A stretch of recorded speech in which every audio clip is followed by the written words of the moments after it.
Engineering exam की तैयारी के लिए 14th लैक्चर है। तो इस लैक्चर के डिस्कस करांगे नोडल एनालिसिस के बारे कि नोडल एनालिसिस के लिए जो क्वेश्चनस आ उन्होंने आप किस तरीके के लिखना होंगे है। लेटेस्ट इंफॉर्मेशन तो अपडेट्स के लिए तुम टैलीग्राम चैनल भी ज्वाइन कर सकते जे तो साड़ी ऐप में भी डाउनलोड कर सकते जे, जिसका लिंक डिस्क्रिप्शन के तू मिल जाएगा। तो स्टार्ट करते हैं नोडल एनालिसिस तो। हुण परपज़ की है नोडल एनालिसिस नूं मतलब इस टैक्नीक नूं यूज़ करने का की परपज़ है, ठीक है। यदा परपज़ होंदा है फॉर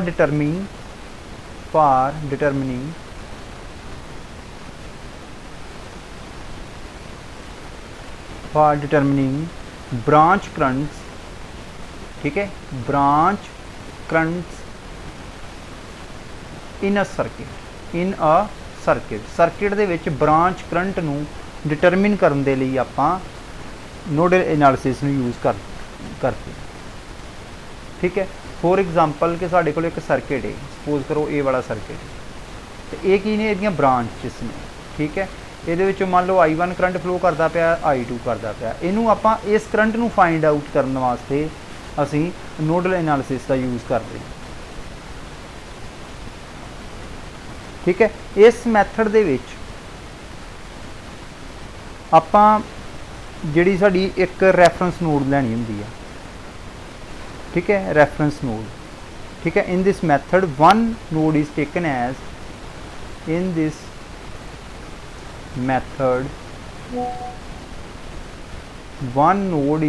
एज नोड का पता ही है तुहानूं सारिਆਂ ਨੂੰ। नोड की हुंदा है जिथे दो या दो तो वध एलीमेंट जुड़ते हैं, जिथे दो या दो तो वध एलीमेंट आके जुड़ते हैं उन्होंने आपां कहने हैं node. One node is taken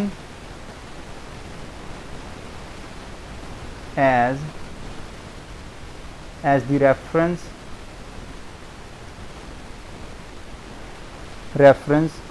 node or datum node, okay।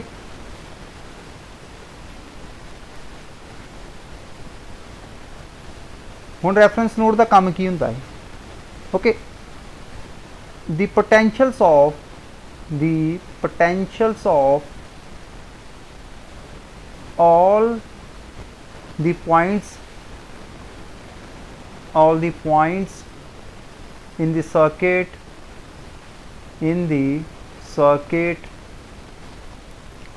are measured with respect to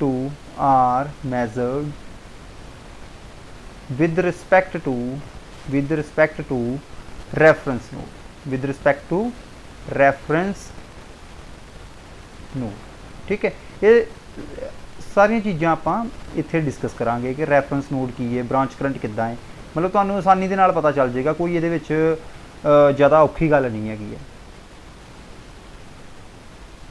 clear कि मतलब की है कि कोई भी औखी गल नहीं है, सब कुछ आसान है। तो स्टार्ट करते हैं हुण आपां जिहड़ियां चीज़ां उपर लिखियां ने इनू हुण समझण दी, ओके। तो कि किस तरह आप इनू टैक्नीक नू यूज़ करना है उहदे बारे सीखण दी, क्लीयर। एक सर्किट ड्रा करते हैं सिंपल,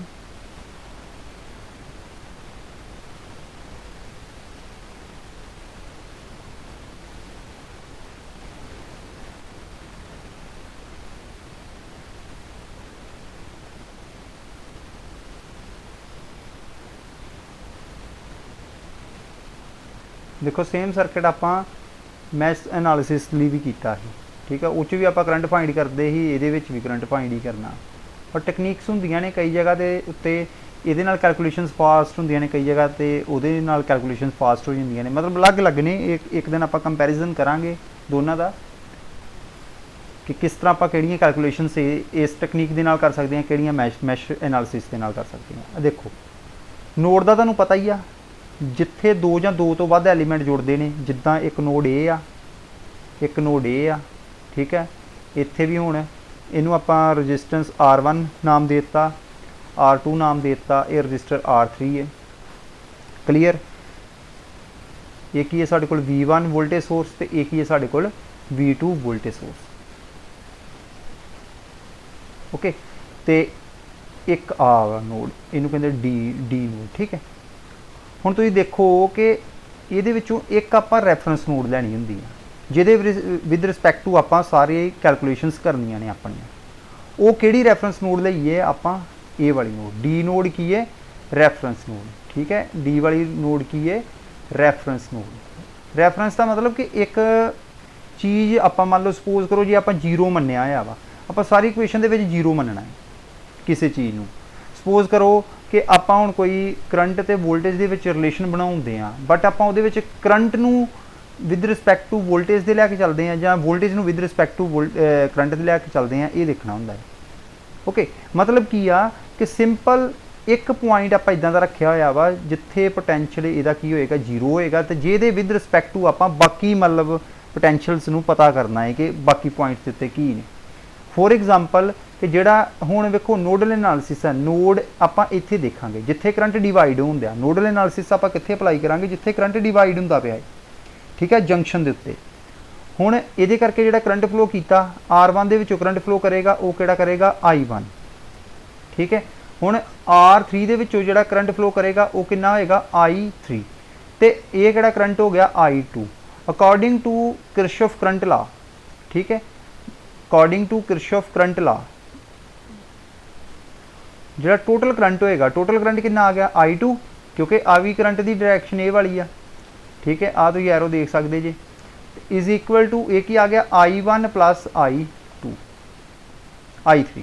ठीक है, I1 प्लस I3। ओके, मतलब की आ कि जिहड़ा I1 करंट वो भी इत्थे आके मिलेगा तो I3 करंट भी इत्थे आके मिलेगा। क्लीयर? तो ये साडा टोटल करंट आ जाएगा।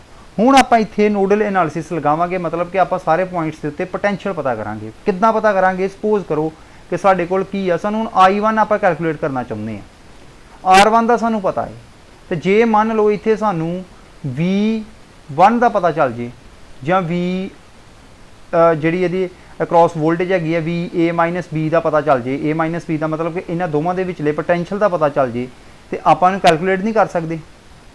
कर सकते हैं ना ईजिली। मतलब की आ कि सानू चाहिदा की आ, सानू करंट कड्ढण दे लई किहड़ा फार्मूला लगाउने आ? V/R। उही आपां करना है। हुण V वेखनी है, V किन्नी आ? हुण V नूं जे आपां V1 लिख दईए तो V1 का मतलब कि अगे भी सर्किट हैगा वा।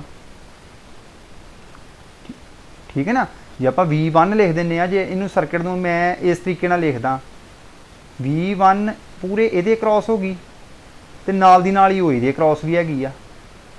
ठीक है, नाल दी नाल इह जिहड़ा सर्किट है इस तरह भी हैगा, पै गया ना फर्क वोल्टेज का। इस करके की आ सानू इस तरीके दे नाल कैलकुलेट करने की जरूरत आ कि साडे कोल जिहड़ी वोल्टेज आ, मतलब हुण सानू इधर दी वोल्टेज का पता चल गया, मतलब दो पॉइंटां दे विचला आपां पोटैंशियल का पता करना ना, दो पॉइंट्स दे विच हुण ए ते बी दे विचला पोटैंशियल का पता करना है किन्ना है। ओके, हुण वेखो I1 जो आपां कैलकुलेट करना है, I1 किहदे इक्वल आएगा? I1 इज इक्वल टू, ठीक है, V1। ठीक है, आ वाला V1, क्योंकि इसका पोटैंशियल इत्थे होएगा ना, माइनस पोटैंशियल डिफरेंस होंदा है, क्योंकि दो पॉइंटां दे विच जेकर पोटैंशियल डिफरेंस होएगा तो ही करंट फ्लो करेगा। तो ये की हो गया? इनू आपां कहता VB डिवाइडेड बाय R1। ये की आ जाएगा? Divided by R1। क्लीयर? हुण आपां कैलकुलेट करते हैं I3। ठीक है, I3 कितना कैलकुलेट करांगे? I3 दे लई की आ जाएगा? V2। ठीक है, V2। ओके, आ हैगा V2 माइनस, हुण इत्थे भी की आ, जे वेख्या जाए एक पॉइंट ए वाला वा पोटैंशियल का, दूसरा पॉइंट किहड़ा वा? बी वाला वा। इत्थे की आ जाएगा फिर VB डिवाइडेड बाय रजिस्टेंस के नाल डिवाइड करना वा, उहदी वैल्यू कितनी है? 3। उहदी वैल्यू कितनी होएगी? 3 होएगी। इस कोई दिक्कत नहीं हैगी। फिर नैक्सट की आपां करंट I2 फाइंड करना है, करंट I2 फाइंड करना है। I2 किद्दां फाइंड करांगे? करंट नूं I2 फाइंड करने वास्ते की करांगे? वोल्टेज साडे कोल की आ? VB। ठीक है, हुण तुहानूं इत्थे रैफरेंस पॉइंट का पता चलेगा। रैफरेंस पॉइंट की आ? हुण VD नूं आपां ले लिया रैफरेंस पॉइंट। ठीक है, रैफरेंस पॉइंट ते वोल्टेज की होएगी? 0 होएगी। ठीक है, वोल्टेज कितनी होएगी? 0 होएगी। तो यदि वोल्टेज 0 डिवाइडेड बाय R2, जे आपां रैफरेंस पॉइंट नूं लिआया वा तो वोल्टेज 0, तो इनू आपां सिंपली लिख सकते हैं VB डिवाइडेड बाय R2। इनू आपां लिख सकते हैं, की लिख सकते हैं? VB divided by R2। इस तरीके दे नाल तुसीं कोई भी वोल्टेज जिहड़ी आ फाइंड कर सकदे जी। वैसे भी जिद्दां हुण आम तौर ते घरां दे विच जिन्ने भी अपलाइंस लगे हुंदे आ, सपोज करो मैं इस लैंप की गल करदा वां, इन्हां दोनों पॉइंटां दे विच पोटैंशियल डिफरेंस हुंदा है, ठीक है। मतलब एक पॉइंट के उत्ते पोटैंशियल ज़्यादा होएगा, दूसरे पॉइंट पर पोटैंशियल घट होएगा या जीरो होएगा। इस करके जे दो पॉइंट मैं मान लो एक पॉइंट नूं ए मन्निया, एक पॉइंट नूं बी मन्निया, तो वोल्टेज साडी इसे तरीके नाल कैलकुलेट हुंदी है, ठीक है। ओके यही हुंदा, बट एक्चुअली की आपां 220 वोल्ट कहने, 220 वोल्ट 220 वोल्ट का मतलब की हुंदा है कि एक साइड के उत्ते पोटैंशियल 220 या दूजी साइड ते 0 है, या एक साइड ते पोटैंशियल डिफरेंस 230 या दूजी साइड ते 10 है। मतलब की आ कि जेड़ा 220 वोल्ट वा वो दो पॉइंट्स दे विच पोटैंशियल डिफरेंस है, दो इलैक्ट्रिकल पॉइंट्स दे विच पोटैंशियल डिफरेंस है। जदों भी तुसीं इहनूं मल्टीमीटर दे नाल चैक करदे जे, जिहड़ी तुहाडी रीडिंग आउंदी आ, रीडिंग तुसीं कदी भी देखिओ वो दो पॉइंट्स दे विच होएगी, जिहड़े दो पॉइंट्स दे विच रीडिंग होएगी वो दो पॉइंट्स दे विचला पोटैंशियल डिफरेंस होएगा। ओके ओके हुण देखो ये कितना आसान है, तो तुसीं भी इस नोडल एनालिसिस दे विच यही चीज़ां फाइंड करनियां ने। हुण इहदे विच की आ पोटैंशियल ए ते कितना ही V1, ठीक है, ए पॉइंट ते कितना है पोटैंशियल V1 ते इत्ते कितना है VB। ओके एक चीज़ होर नोट करियो कि सपोज करो साडे कोल इस तरीके दा नाल है, ठीक है। नोड मैं की दस्सिया दो जिथे एलीमेंट्स ज्वाइन करते हैं, जिथे दो इलैक्ट्रिकल एलीमेंट्स ज्वाइन करते हैं उन्होंने कहते हैं नोड। बट इत्थे नोडल एनालिसिस लगाउण दी नहीं जरूरत हैगी, क्योंकि इत्थे करंट डिवाइड नहीं हो रहा। इत्थे तुसीं सिंपली तुसीं करंट नूं कैलकुलेट कर सकते जी, ठीक है। सिंपली तुसीं वोल्टेज नूं फाइंड करके करंट नूं कैलकुलेट कर सकते जे, जां फिर ये सीरीज़ दे विच लगे हुए आ तो ये की है करंट जिहड़ा सेम रहना, इक्वलेंट रजिस्टेंस फाइंड करके तुसीं करंट नूं फाइंड कर सकते जी। मतलब इनू आसानी नाल कर सकते। बट इत्थे भी जे तुसीं चाहो इनू पॉइंट तो मान लो ए मान लो, इनू बी मान लो, इनू सी मान लो, ठीक है। ये भी तुसीं VB माइनस VC कर सकते जी। इत्थे भी उही चीज़ आएगी। फर्क की आ जदों असीं अपनी इंजीनियरिंग करते हैं उस टाइम ये चीज़ां बेसिक चीज़ों असीं छड्ड जांदे आ। आपां की करते हैं इनू सिंपल आपां V का नाम दे दिंदे आ जां V2 का नाम दे दांगे। ओके इनू आपां भुल जाने आ। इस तरीके नाल घर दी वोल्टेज वा उहदे विच सिंपल आपां 220 वोल्ट डिवाइडेड बाय 100 करके आपां कोई भी कैलकुलेशन कर सकते जी, इन्ने एंपीयर करंट हैगा है। ओके इस तरीके नाल फॉर्मूला लगा दीदा है। बट एक्चुअल च असीं ये नहीं सोचते कि उत्थे पोटैंशियल डिफरेंस दो पॉइंट्स दे विच है, ठीक है। एक साइड ते 220 वोल्ट है, दूजी साइड ते 0 है, तो वह जिहड़ा रिजल्ट आएगा वो 220 आएगा। ओके इस करके जो आप नोडल एनालिसिस नूं करते हैं तो सानूं थोड़ी दिक्कत आउंदी है कर लग्या, असीं सोचते पता नहीं की टॉपिक है। बट एक्चुअल जो टॉपिक कुछ नहीं है, सिर्फ आपां दो पॉइंट्स के विचला पोटैंशियल डिफरेंस फाइंड करने के लिए आपां नोडल एनालिसिस लगाउने आ। हुण मान लो सानूं कह दें कि R3 दे विचों कितना करंट फ्लो करता पिया है। हुण R3 दे विचों करंट फ्लो करने के लिए तुसीं की करोगे, तुसीं सिंपल I3 ਇਹਦੇ ਜਿਹੜੇ ਦੋ ਪੁਆਇੰਟਸ ਨੇ ਉਹਦੇ ਵਿਚਲਾ ਕੀ ਆ ਪੋਟੈਂਸ਼ੀਅਲ ਡਿਫਰੈਂਸ ਵੇਖੋਗੇ V2 VB ਡਿਵਾਈਡਡ ਬਾय R3। ਇਸ ਤਰ੍ਹਾਂ ਹੀ ਕਰੋਗੇ ਨਾ, ਇਹ ਇਸ ਤਰ੍ਹਾਂ ਕਰਕੇ ਤੁਸੀਂ ਇਹਨੂੰ ਕੈਲਕੂਲੇਟ ਕਰ ਸਕਦੇ ਜੀ, ਆਸਾਨ ਜੀ। ਜੇ ਤੁਹਾਨੂੰ ਕੋਈ ਕਹਿ ਦੇ ਕਿ ਇਹਦੇ ਅਕ੍ਰੋਸ ਕਿੰਨਾ ਪੋਟੈਂਸ਼ੀਅਲ ਹੈ, ਇਹਨੂੰ ਵੀ ਤੁਸੀਂ ਇਸੇ ਤਰੀਕੇ ਦੇ ਨਾਲ ਕਰ ਸਕਦੇ। ਕਲੀਅਰ ਕਿ ਕੋਈ ਵੀ ਔਖੀ ਚੀਜ਼ ਨਹੀਂ ਹੈ। ओके ये लिए सब तो पहला की है तुहानूं मेन जी चीज़ है VB कड्ढण की जरूरत आ, क्योंकि वो तुसीं नोड वेख ली है किस नोड के उत्ते तुसीं फाइंड करना वा, वो की है B नोड के उत्ते, क्योंकि इत्थे करंट डिवाइड हो रहा है। इत्थे दा तुहानूं पता है कितना पोटैंशियल होएगा, इत्थे तो जो V2 का उही इत्थे होएगा, इत्थे जो V1 का वा वो A वाले पॉइंट ते होएगा, तो बाकी जिहड़ा वा तुहानूं VB ते कड्ढण की जरूरत है। जो तुसीं इहदी प्रैक्टिस करोगे तुहानूं अपने आप ही इहदा पता चल जाएगा। एक सैशन आपां करदे हां थ्योरम्स तो बाद, उस सैशन दे विच आपां सर्किट नूं सॉल्व करांगे हर टैकनीक दे नाल। एक सर्किट लै लांगे उहनूं वख-वख टैकनीक्स दे नाल करांगे, नाले उत्थे सानूं ये पता लगेगा कि साडा टाइम कित्थे वध यूज़ हो रहा है, कित्थे घट यूज़ हो रहा है। जदों क्योंकि आपां एग्जाम दे विच बैठना है, ये मैटर नहीं करदा आपां टैकनीक किहड़ी लगाउणी है। उत्थे जे करंट फाइंड करन नूं कहता आपां किसी भी तरीके किसी भी फास्ट मैथड दे नाल करंट नूं फाइंड करके उहदा आंसर कड्ढना हुंदा है। ओके इह 'च कोई दिक्कत नहीं। ओके